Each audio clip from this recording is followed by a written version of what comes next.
Steel City Sports back here today. We are talking about the MVP award. Tyreek Hill should be the NFL MVP this year.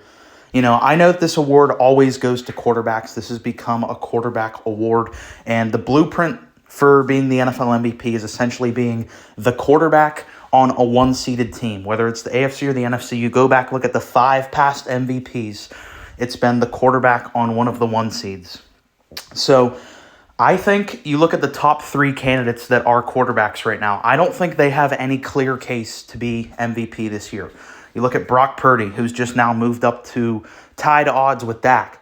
Brock Purdy, I like Brock Purdy. I think he's a really good player. He has a really good story, of course, being Mr. Irrelevant. But Brock Purdy isn't even the best player on his offense. You took several key players out of that Niners offense, and the Niners were bad. They hit a 3-game losing streak for a reason, because when Brock Purdy doesn't have the correct support system around him, he just doesn't look as good. So I don't think Brock Purdy should be the MVP. Debo was hurt for a while. Trent Williams was gone for a while. You take away those high-level players, and obviously any quarterback's going to play at a lesser level, but if we were in consideration for MVP, I don't think that's a very good case for Brock Purdy. Especially, like I said, he's not even the best player on the offense. Christian McCaffrey, I think, is a better player than Brock Purdy. Debo Samuel, I think, is a better player than Brock Purdy. George Kittle's a better player than Brock Purdy. Trent is a better player than Brock Purdy. So I think it'd be kind of silly. I am kind of sick of the people saying Brock Purdy's just a system QB, because Trey Lance didn't work in this system. So clearly Brock Purdy has talent. I just don't think he should be the MVP. You look at Dak Prescott. We've made several videos about Dak's MVP case and how I think it's silly. Don't get me wrong. Dak has the numbers. Dak has had a phenomenal statistical year. But you look at the teams that he's beating up on, I think it's not impressive at all. It's a lot of Jets and Giants and Commanders. It's just not very impressive. And anytime Dak gets in a big game, with very few exceptions, I will give Dak his credit where it's due, but typically when he's in the big games, he crumbles, And most notably this year was the game against the Niners, in which he was awful against the Niners, and they completely just bludgeoned the Cowboys in that game. Even the Eagles, which I gave Dak a lot of credit for. I made him my player of the week that week, despite him losing that game.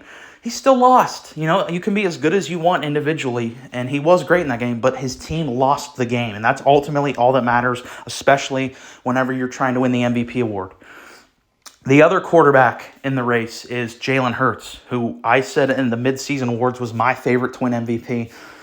I like Jalen Hurts. Jalen Hurts is one of my favorite players in the NFL. I love him just from a versatility and a leadership standpoint, but he doesn't have the numbers. If Jalen Hurts had Dak Prescott's numbers on top of his other points in his argument, I think Jalen Hurts would be the clear favorite, but he just doesn't have the numbers to win an MVP award. They're good numbers, but they're not MVP caliber numbers. So as much as I like Jalen, he just doesn't have the stats to win the award.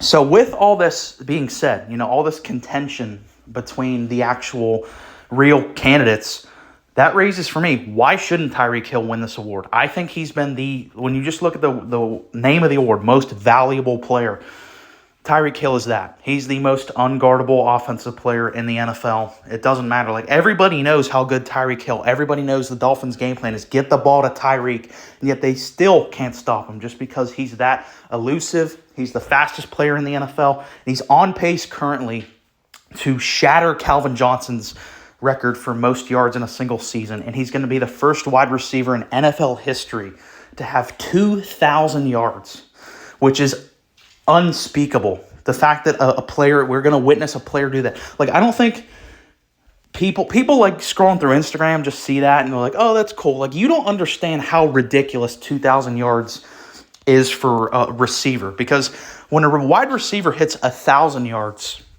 in a single season, that's looked at as elite. That's looked at as that's a Pro Bowl receiver. That's an elite guy. He's going to double that, He already hit the 1,000 mark. I think it was week 8. He already had 1,000 yards. So yeah, without there being, I think, a really strong case from any of the quarterbacks and how dominant Tyreek Hill has been, it doesn't matter.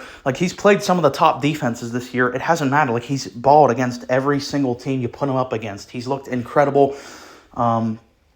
Do you guys agree with me? Do you think Tyreek? Obviously, he's not going to get it because, like I said, this is a quarterback award. I think Adrian Peterson will be the last player to ever be a quarterback and win the MVP.